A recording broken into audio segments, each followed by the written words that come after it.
Hello दोस्तों। हाल ही में अभी 5 विधानसभा चुनाव के रिजल्ट आए हैं, जिसमें बीजेपी ने 4 जगह पर अपना बहुमत हासिल किया है और केवल एक जगह ऐसी है पंजाब, जहां पर वो बहुमत हासिल करने में नाकामयाब रही। तो इन्हीं सारे तथ्यों को लेकर आज देखेंगे कि कितनी बड़ी पार्टी है बीजेपी और देश के कई राज्यों में उसी की सरकारें हैं। इसका शुरुआती स्ट्रगल कैसा रहा, क्या क्या चीज़ें रहीं, किस तरीके से ये पार्टी बनी, इसकी स्थापना कैसे हुई, कौन थे वो जिन्होंने इस पार्टी को स्थापित किया, उन सभी पॉइंट्स को हम समझेंगे एक एक करके। तो वीडियो में मेरे साथ लास्ट तक बने रहिएगा। मैं किरण आप सभी का स्वागत करती हूँ अपने चैनल पीके एजुकेशन कोर पर। वो पार्टी है बीजेपी। बीजेपी ने अभी हाल ही में जो चुनाव हुए उसमें 4 राज्यों में अपना बहुमत स्थापित किया है। बीजेपी एक बहुत बड़े दल के रूप में सामने उभर कर आई है। इससे पहले अगर देखा जाए तो कांग्रेस एक बहुत बड़े दल के रूप में थी। हालांकि ये दोनों ही पार्टियां काफ़ी बड़े दल के रूप में हैं, लेकिन कांग्रेस की स्थिति क्या हो रही है ये हम सभी जानते हैं। एक चीज़ और बहुत महत्वपूर्ण है, ये वो दौर है जब बीजेपी अपने चरम पर है और बीजेपी लोगों को लुभा पा रही है, लोगों को समझा पा रही है कि किस तरीके का शासन आपको चाहिए है। शायद वो जनता के दिल में बसी हुई है या जनता तक वो पहुंच पा रही है, इसीलिए वो इतने बड़े बड़े बहुमत दल में पहुंच रही है और बस सारे राज्यों पर उसका धीमे धीमे करके कब्जा होता जा रहा है। तो इन्हीं चीज़, मैं कोई बहुत बड़ी पॉलिटिकल एनालिस्ट नहीं हूँ कि मैं बहुत सारी चीज़ें करूँ। मैं सिर्फ आपको यहाँ पर इंफॉर्मेशन दूंगी, कुछ फैक्ट्स बताऊंगी जो आपके लिए उपयोगी है जानना एज अ भारत में रहने के नागरिक के तौर पर। और कोई पार्टी अगर इतने चरम पर है तो उसने शुरुआत में किस तरीके से स्ट्रगल किया।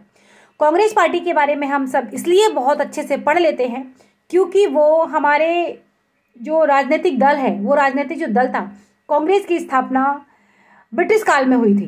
तो हम सब जानते हैं कि उसने किस तरीके से स्ट्रगल किया और आज़ादी में किस तरीके से उसका एक बड़ा रोल था। आज की स्थिति अलग है और उस समय की परिस्थितियाँ अलग हुआ करती थी।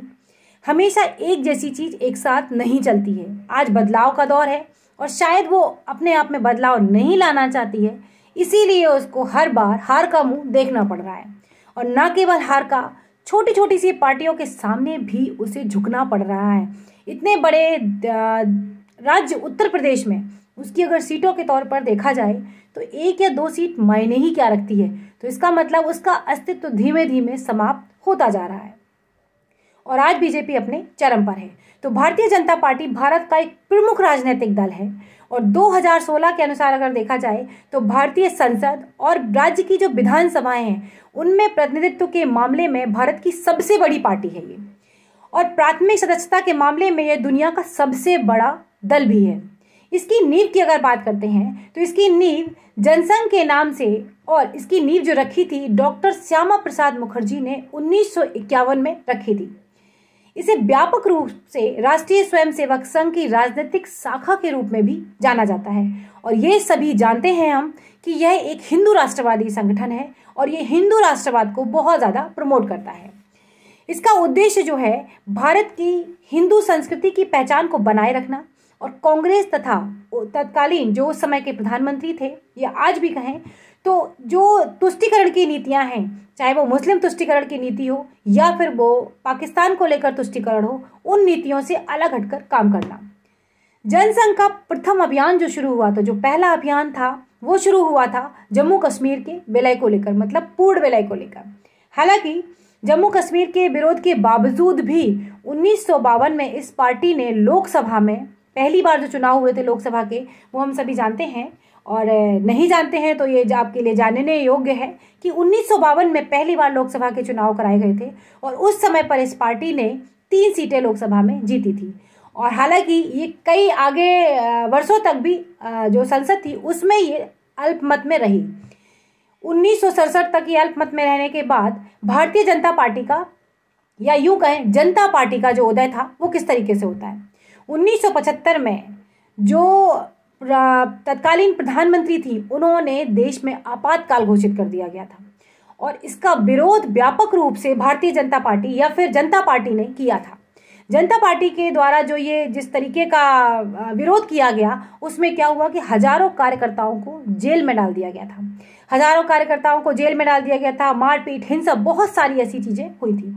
1977 में आपातकाल खत्म हुआ और कई और छुटपुट जो दल थे, अगर मैं बात करूं उस समय के, समाजवादी पार्टी हो गई, जनसंघ हो गया और भारतीय लोक दल, इन सब ने मिलकर मिलीजुली सरकार मिलीजुली एक पार्टी बनाई और सब एक दूसरे को सपोर्ट कर उनका मुख्य उद्देश्य यही था कि किस तरीके से जो इंदिरा गांधी जी हैं उनको हराया जाए। तो इंदिरा गांधी को हराने के लिए पार्टी बनी थी और इसको जीत भी हासिल हुई। 1977 के जो आम चुनाव हुए उसमें जनता पार्टी को विशाल सफलता मिली और उस सफलता के साथ साथ मोरारजी देसाई जी के नेतृत्व में सरकार भी बनी। लेकिन कुछ ही समय बाद अफसोस कि 1979 में इनका निधन हो गया। इसके बाद इसकी बागडोर संभालने के लिए आए अटल बिहारी वाजपेयी जी और ये इसके अध्यक्ष बने और इन्हें सरकार में विदेश मंत्रालय का कार्यभार भी दिया गया। हालांकि विभिन्न दलों ने शक्ति साझा की।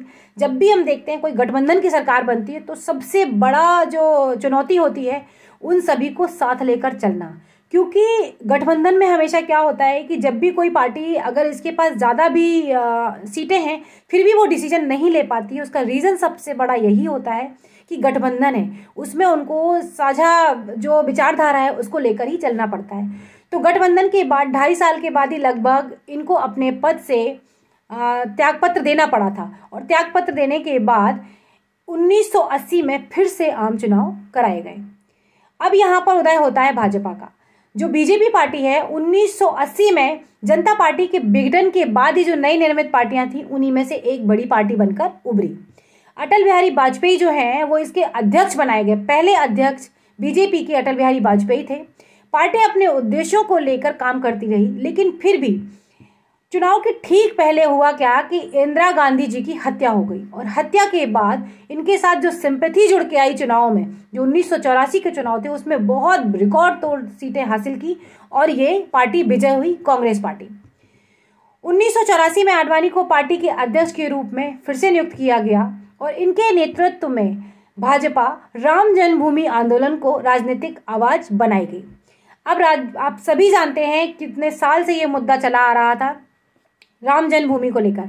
विवाद यहाँ पर इस बात पर था कि वहाँ पर जो राम जन्मभूमि है, हिंदू सभी कहते हैं कि उस पर वहाँ मंदिर था भगवान राम का, भगवान राम की जन्मस्थली है, जैसा कि हमारे शास्त्रों में भी कहा गया।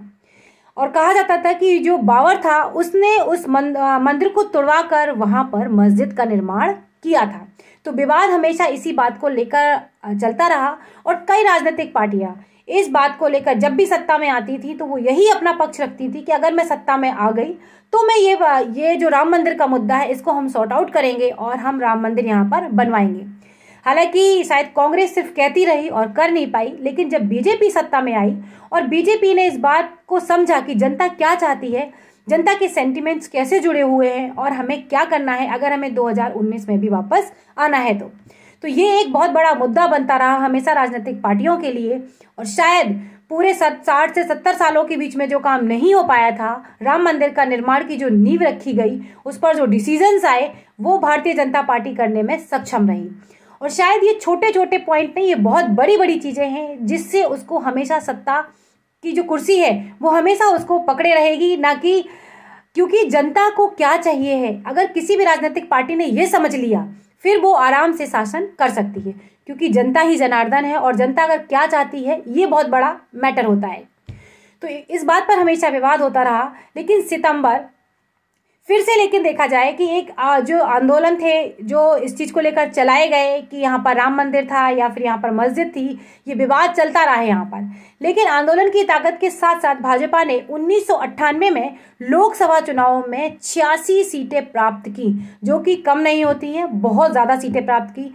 और समान विचारधारा वाली नेशनल फ्रंट की विश्वनाथ प्रताप की सरकार में इन्होंने एक समर्थन दिया अपना।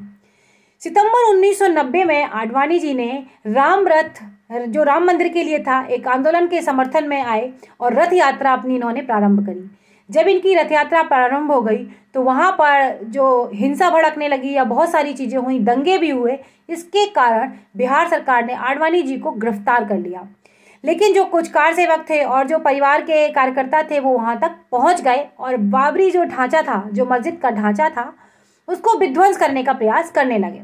लेकिन 6 दिसंबर 1992 को राष्ट्रीय स्वयंसेवक संघ और इससे जुड़े संगठनों ने एक रैली निकाली जिसमें हजारों भाजपा और बीजेपी कार्यकर्ता भी शामिल रहे। मस्जिद के क्षेत्र पर जाकर हमला किया गया और पूर्णतः ये तब खत्म हुआ जब जो मस्जिद थी उसको विध्वंस कर दिया गया, मतलब उसको पूरी तरीके से खत्म कर दिया गया। इसके कई सप्ताह बाद भी देश भर में हिंदू और मुस्लिमों को लेकर बहुत ज्यादा हिंसा भड़की और कई लोगों की जानें भी गईं। न्यायमूर्ति मनमोहन सिंह लिब्रहान द्वारा लिखित एक रिपोर्ट है जिसमें कहा गया कि 2001 की रिपोर्ट में बाबरी मस्जिद का जो विध्वंस हुआ था उसमें कई भाजपा के बड़े बड़े नेता शामिल पाए गए। इसमें कहा गया कि अटल बिहारी वाजपेयी, आडवाणी और मुरली मनोहर जोशी जी भी शामिल हैं। मस्जिद विध्वंस के समय उत्तर प्रदेश के तत्कालीन मुख्यमंत्री जो थे कल्याण सिंह, इन पर भी रिपोर्ट में गहरे आरोप लगाए गए और कठोर आलोचना भी की गई। ये कहा गया कि जब इतना बड़ा विध्वंस दिखाई दे रहा था या इतनी चीजें थी तो किस तरीके से आपने प्रशासन को मैनेज किया कि वहां पर सिक्योरिटी नहीं बढ़ाई, या वहां पर आपने किस तरीके से चीजें मैनेज की कि इतना बड़ा जो लॉस है वो होता चला गया, कई लोगों की उसमें जाने भी गई, हिंसा भी बहुत ज्यादा भड़की। 1996 के संसदीय चुनाव में सांप्रदायिक ध्रुवीकरण पर केंद्रित रही जिसने लोकसभा में 161 सीटें जीत ली। किसने जीत ली? 1996 में 161 सीटें जीत ली। सबसे बड़े दल के रूप में उभरी भाजपा, इसमें वाजपेयी जी को प्रधानमंत्री के रूप में पहली बार शपथ दिलाई गई, लेकिन वो लोकसभा बहुमत में पाने में फिर से असफल रहे और केवल 13 दिन बाद ही उन्हें त्यागपत्र देना पड़ा। आगे फिर राज्य सरकार के साथ भी मिलकर सरकार बनी। इस प्रकार अटल बिहारी वाजपेयी जी ने 3 बार प्रधानमंत्री पद की शपथ ली और तीसरी बार में वो अपने कार्यकाल को उन्होंने पूरा किया। ये एक बहुत बड़ी जीत है किसी पार्टी के लिए। फिर इसके बाद एक गैप आया, 2004 से लेकर 2013-14 के बीच तक फिर से कांग्रेस पार्टी सत्ता में रही और उसके बाद जो आज हमारे प्रधानमंत्री हैं वो गुजरात के मुख्यमंत्री हुआ करते थे और उन्होंने एक मॉडल पेश किया, गुजरात विकास मॉडल, जिसकी देश भर में सराहनीयता बताई गई और कहा गया बहुत अच्छा मॉडल है, इसलिए जनता ने उनको चुना और बम्पर तरीके से वो सत्ता में आए। न केवल 2014 में, 2019 में भी आए और आगे भी हम यही आशा करते हैं कि शायद वो सत्ता में बने रहेंगे। लेकिन इसके साथ साथ एक बहुत बड़ी चीज ये भी है कि एक पार्टी का उत्थान हो रहा है और दूसरी पार्टी का बिल्कुल ही पतन हो रहा है। कांग्रेस दर पे दर गिरती ही जा रही है। 2014 से भी बुरी कंडीशन उसकी 2019 में थी और विधानसभा चुनाव में हम सभी देख ही रहे हैं कि कांग्रेस किस तरीके से हार खा रही है। शायद कांग्रेस अपना ना ही पैटर्न बदलना चाहती है, ना ही जनता को समझना चाहती है कि जनता क्या चाहती है। जब तक कोई राजनीतिक पार्टी सत्ता में नहीं आ सकती है, जब तक कि वो बेसिक रिक्वायरमेंट्स या जो चीजें हैं, लोग क्या चाहते हैं, जनता क्या चाहती है। देखिए, जो अगर बात करी जाए, जब वो जीतती थी तब दौर और था, आज दौर वो और है। पहले सोशल मीडिया नहीं था, कोई कम्युनिकेशन नहीं था लोगों के बीच में।